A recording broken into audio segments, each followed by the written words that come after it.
Guys, welcome back to the Coach Approach podcast. And today's topic is going to be all about sleep or sleep better. I'm going to title this as How to Sleep Better. Now, it's been a while. It's been a while. It's been a few weeks. Been very, very busy. I had my brother over from Australia for a few weeks. I went to the Silverstone Formula One Grand Prix, Centre Parks. So I've been very busy, and if you're watching on YouTube, I have moved my desk around, so that's why you can probably see my jackets at the back of my door, which is probably is not the best, but I thought it might as well just leave it. But yes, today's a solo episode again by myself. Me and Phil will be doing another one very soon, but I wanted to get another one out there for you guys. And I've done sleep. I've covered sleep quite a lot on my socials. I've done some stuff on YouTube with it, but I think this bite-sized episode, I'd like to kind of give you guys the information on how we can get better at sleep, and our sleep drive is what I like to call it. And a lot of people struggle when people don't realize the importance of sleep. And when I was building this presentation up, because I like to prepare my podcast, I like to prepare my content, I'm writing down everything that I want to put, and I've really had to try and condense it. So I've got a page in front of me that all the topics I want to just kind of cover for you guys and try and keep it interesting. Try and keep it that, I'm not going to use huge words. I'm going to try and use words that you're going to really understand, because otherwise, if, I remember listening to people like professors and educators, and sometimes I just get lost with their words. So I'm going to try and keep this as simple as possible. So you guys are going to get a good understanding of what we can kind of work on and how to improve our sleep engine. That's what sleep drive, sleep engine. And everyone knows sleep is important, but to the extent of it, probably not. And then people are always having bad sleep, terrible sleep. What really matters, what doesn't. People are worrying too much about sleep and therefore not actually sleeping. So we'll get back down to the basics of it. And a good starting point is, as on my first point, is the circadian rhythm. As a lot of you may know or may not know, our sleep, we are basing our sleep, our humans are basing sleep on the circadian rhythm, which is just another word, circadian, of, being asleep during the night time and being awake during the daytime. It's a 24-hour clock. It's what Earth is made on. Us humans are made to be awake in the light and be asleep in the dark. Very simple. I know it sounds stupid, but it's exactly it. This is why shift workers really struggle with sleep. And sleep regulates hormones. Sleep helps promote more muscle growth. We repair our body in our sleep, like our inflammation. If our body's inflamed, most of that recovery comes when we are sleeping, weirdly. So the importance of sleep is incredible. So if you're getting poor sleep, then we need to start getting you back into this kind of circadian rhythm as best we can. And when I talk about sleep, and I have a lot of clients that have kids, it's never going to be the best. Now, a lot of people say you need to get 8 hours sleep no matter what. Well, everyone's very different, and you need to be at a certain bedtime or certain wake time or whatever it is. Well, everyone is going to be very different, and there actually is. And I've kind of slightly changed my view on this a little bit as the years have gone on in coaching, that you have to be in bed by 9 or 10 and you're up at 5 or 6 or whatever it is. It will be very person dependent, but our body is actually made to adjust sleep. We need to be flexible with sleep in some way, in one way, but I'll explain a little bit more. But we're not built to be exactly at 9 o'clock and then wake up exactly 5 a.m., 9 p.m. and 5 p.m. Because remember that the clocks go back and forward. So if we were strict with what our times are, our body is actually is not actually adjusting to how the earth and our the daytime savings work. So we do need to be flexible in some sort.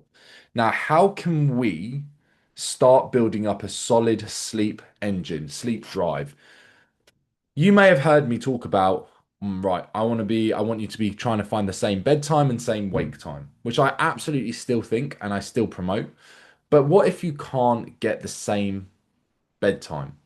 Then what would be the most important, or what would be the most important, the same wake time or the same bedtime? If it was between the two, if you can teach your body to wake up at the same time most days, nearly every day, you will by far have a better sleep pattern. You will slowly get into that circadian rhythm. Why? Because our body will actually start learning to fall asleep a little bit earlier, or find a time that it will actually want to go to sleep, because it will know it's going to be getting up so for me, I get up at 5:15 every morning. I naturally get sleepy at around 9 p.m. because now I get up every time at 5. Now, if you were someone who was getting up at 5, getting up at 7, getting up at 9, getting up at 6. Your body's all over the place. It doesn't know when it should start winding down. But if you go to bed, and it can be difficult at first, if you go, right, and I'm going to get up every day at 6 a.m., and it can be difficult at first, but naturally, after a few weeks, your body in the evening will actually start to wind down. It actually start to get tired naturally because it's like, fuck, we need to make sure we need to get some sleep because we know we're getting up at this time. So maybe not so much work on the evening, but always get up in the same time. And then that will also help you getting into your sleep routine in the evening. So, very important, your wake time. If you can wake up at the same time, it's going to help you naturally start getting into the circadian rhythm or your circadian rhythm or out the human circadian rhythm of naturally going to sleep during the day, during the night, sorry. And that will help, promote better sleep. Now, what else can you do when you wake up? Light. You know, our body loves light. Our body loves the sun. Our body loves natural light. Or, if you can't, if it's in the winter, artificial light. I will say Lumi light is great. Lume, I believe, or Lumie. I can't remember. But any sort of light that we need to expose our body to will then tell the body daytime, time to wake up, naturally get up, start kicking in more of your cortisol levels because we need stress to rise a little bit to wake ourselves up, which is normal. And then we start building our sleep battery for the day. People may not know, we have a sleep battery. So during the day, our sleep battery is building and building and building and building. And we want that sleep battery as high up as possible. So when we go to bed, we can then just go to sleep. If we can get sunlight, that really kick-starts that as best we can. Sunlight and some movement. Now, I naturally go to the gym really early in the morning. So for you guys who get up early and go to the gym every morning at the same time, brilliant, well done. If you're someone who trains in the evening, I'm not saying you have to do one or the other, but I would encourage if you can, get an early morning walk or get a gym session in nice and early. It really is going to set you up on your day. So movement, same wake time, movement and natural light, because that's going to really help the body understand and tell the brain that it is daytime, it's time to kick in, it's time to get the cortisol levels a bit higher. We want to get going with the day. Um, and that's really, really important. And I do try and say that with clients. And it's not always possible. Don't get me wrong. People have kids, people have really early works, people have to drive, whatever it may be, or they may start a bit later. But I'm just saying as a general rule, because I'm not speaking specifically to anyone. I haven't got a person in front of me. I'm just talking to the generalization. But these are going to be really, really important. And I even get clients. I can even think of Max right now. So, mate, right, I want you to just get up, have a 20-minute walk, and do your cardio. And he's starting to do that. And he can do that at home because he's got his cardio machine at home. So movement, light, same wake time, and he's going to start feeling better. Now, one thing that I've also put down as the next one is a lot of us like a lay-in. We love to just lay in bed and just lay there. This is actually causing us to disrupt our sleep engine. We don't actually really want to just be laying. That actually affects our sleep cycle. It confuses our brain, and we actually want to be getting up just to get up and get going. I struggle telling my missus this because she loves just laying there, but Sunday I actually struggle massively. I really do struggle on a Sunday because I'm up at 5:30, 6, and I'm obviously we want a bit of my missus wants a bit of a lay-in, and I'm just up ready to go. I can't. I just hate it. I just need to get going because our body is like, right, it's time to get up. Let's go, and we're refusing to do it, and we're just laying there, and then our body doesn't actually know we're not asleep because we are awake. It's just a confusing cycle if we just lay in bed. So we really do want to try, I'm not saying you have to get up really, really early on your day off because, it can be nice to just lay in there a little bit, but try not to lay there too much because that's actually going to make you feel more sleepy during the day. And it's actually going to just confuse your brain and the circadian rhythm and your sleep cycle. So that's one thing that I wanted to put across. Makes us feel more sleepy. As I've said before, we need to be flexible with sleep. It's not normal to have the exact same sleep every night. And just be wary that we're not always going to have perfect sleep. There are going to be times where we're going to have a social, or we've got a presentation, or we're meeting a friend for a drink. These are all important things. Now, and this kind of intertwines with how you go to sleep and how you get into that sleep hygiene or sleep routine. We need to do things that we enjoy, things that relax us. And that's not always going to be the same for everyone. If I say I love meditation, someone will say I fucking hate meditation, and that will make me feel worse. So you've got to find what helps you relax in the evening, and sometimes that's seeing a friend and having a beer. Sometimes it's going out for a meal with a friend, and you're going to get back a little bit later. These are all fine things to do. As long as you're not always going out for a beer or more beers and beers and beers and beers, and it's out until 8, 10, 11, 12 o'clock, these things are going to be fine to do.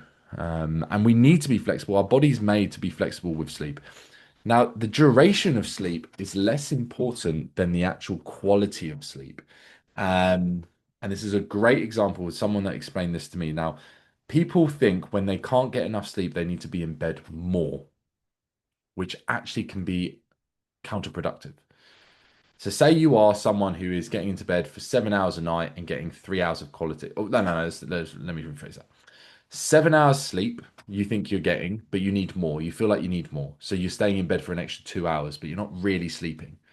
Now, let's say you're in bed for 7 hours and the quality of sleep was five, and then against the 8 hours or 7 hours, 9 hours in bed, but the quality was three.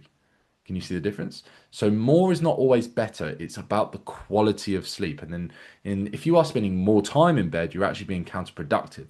And if you feel like you need more sleep and you're not getting enough sleep, you need to be looking at other things like sunlight, like movement, like building up your own, building up the sleep battery, training during the day, making sure that we are eating good food, your hygiene of going to sleep, your same bedtime and same wake time. These are the things, the little 1% that's going to really, really, really help. It is not always going to be about, I just need to be in bed longer. It's how you approach bed.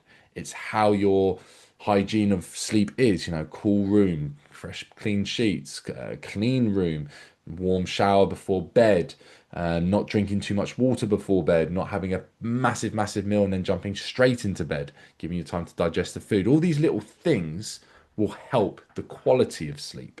Now, I would rather be in bed for 7 hours and have 5 hours of quality sleep than be in bed for 9 hours and have 3 hours of quality sleep. So that's one thing to note. The quantity is not as important as the quality of sleep. And you might be just being unneeded, like the time that you're in bed for an extra 2 hours in the night, you could actually be going for a nice walk in the morning or getting up a little bit or having that like same wake time or in the evening, relaxing, listening to a podcast and having that kind of downtime. Or what for me personally, it's watching Marvel or Disney, sometimes the X-Men or the Star Wars stuff. I'll put a nice scented candle on. I'll sit outside in the garden in the evening. I'll put it on my laptop and I am relaxed. That is me. I'm sweating today. That is me, and that's me and my downtime for ready for sleep. Try and reduce your daytime. Try and reduce the light towards the evening. You don't. I'm not saying like fucking pitch black house, or have curtains done straight away at 7 p.m. But find ways to kind of naturally reduce the light exposure. Your blinds start going up. You don't want to have all the lights on in the house, only the ones that are needed. Stuff like that would also really help. So think of it as not, I need more sleep, you need just better quality sleep. Um, we've already gone through that muscle repairs in our sleep as well, the quality over quantity.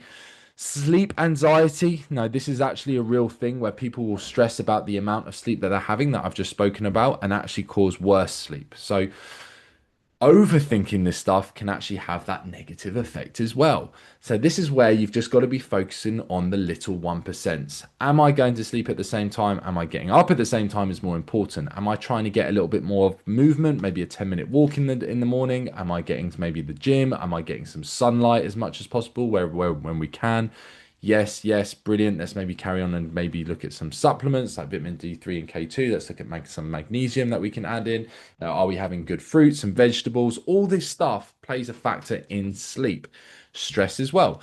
So the anxiety can be one. So find ways that's just going to reduce that anxiety the best that you can. We don't want to be overly thinking about, oh my God, I need to do this because of that, whatever. We have lives, we have socials, we go to events, we do this. Know that every night is not going to be the best sleep that you can have, and that is okay. That is absolutely fine. Our body is made to be flexible, but try and wake up at the same time, and that will actually still help you stay in that cycle. So, say you went to bed at 11 because of a social, still get up at 5:30 the next day. If that's your time you go to the gym, or that's when naturally time you get up. Even if you go to bed at 10 or 9, whatever it is, make sure you get up at the same time. Stick to your 1%, stick to your basics where, when, and where you can do so, and that will help you stay in this circadian rhythm. And it will take time, by the way. Some people seem to think, like, when I start introducing sleep routines with clients, they think the next day is going to be absolutely perfect. No, it takes time for your body to adjust. Your brain is like a puppy. You can teach it very quickly to do things. So if you've been sleeping really chronically bad, like chronically awful, it will take time to just readjust and your brain to learn different routines. And once you do, it will then get embedded into you. That's why it can be hard to break habits as well. But you want to be working on these little things at a time for better quality sleep rather than the quantity. Okay. Um, Sleep deprivation, lots of time in bed, but low sleep, sort of spending so much time in bed that we've already gone through. So, a bit of a recap because I know this is a bite-sized episode that I wanted to do. So, a recap of your how to get better quality sleep. Number one, wake up at the same time nearly every single day. You can have a little bit of a line, that's going to be fine. But wake up every single day at the same time, and you'll start getting into that natural cycle of your circadian rhythm. You'll naturally start to want to go to sleep a bit earlier because your body wants to get that good quality sleep. So that would be my first point of call. Then my second would be getting some form of sunlight. Some form of light can be artificial as well if it's in the winter, but if you can get up and do maybe a 10-minute walk or 15-minute walk and you're not going to the gym, perfect. That's some movement plus that's some sunlight. For me, it's going to the gym, so I get up early anyway. So I see sunlight, which is perfect. If it was the winter, I'd make sure I get my Lumi light on when I'm getting ready for the gym or whatever it might be. That would be really important too. Okay. Number two or three, I can't remember now. Three anyway. The way that you approach sleep is going to be again important and non-important. You want to find ways that helps relax yourself, and that's going to be person dependent. It's not going to be one thing, is one rule for everyone. But if you can find something that helps relax you, that's also going to help you get into that wind down. You want a nice cool room, clean room. You want to maybe have a nice warm shower before bed. You want to eat maybe an hour and a half before sleep. Don't make sure you don't eat straight away and then get straight into bed. Don't drink too much water before you get into bed. Again, very, very important. And then we want to be thinking slowly about understanding you don't need to be perfect. You don't need to be catching up in sleep. There's not going to be sleep debt. You don't need to sleep extra in the weekend to catch up on sleep. You just need to get into that circadian rhythm and understand again, it isn't always about being perfect. As long as you stick to some basics throughout the week, you will start noticing the difference. Our body needs to be, it needs to be flexible, it needs to be adjustable. Hence why our brain is so clever. So guys, I hope you enjoyed that bite-sized episode of sleeping better. Try and intertwine some of what I've said. It's not going to take a day and you'll feel better, but trust me, if you start doing these little things, and I feel great, by the way, I'm 32 years old. I'd like to say I look good for my age, but sleep is a crucial part to not just physique development, but feeling good, feeling raring to go, having lots of energy, having focus, all these type of stuff, regulating hormones. So don't ever think that sleep is not important. Don't listen to anyone that says I'll sleep when I'm dead. Awful, awful, awful advice. And when you sleep better, you will see, if you're listening about this for physique development, your physique will come to alive better. You have better hormones if you're a female, but still as a male, you will as well. You'll see that you're focusing more at work. You'll be able to get more work done. You'll probably be able to play with your kids more because you're not as sleepy. And it all comes down to these little 1% that we're trying to just cover as we go to sleep. And then remember, don't have to be perfect. Thank you for listening. I will be hopefully on the next episode. We'll be with Phil, and I'll see you on the next one.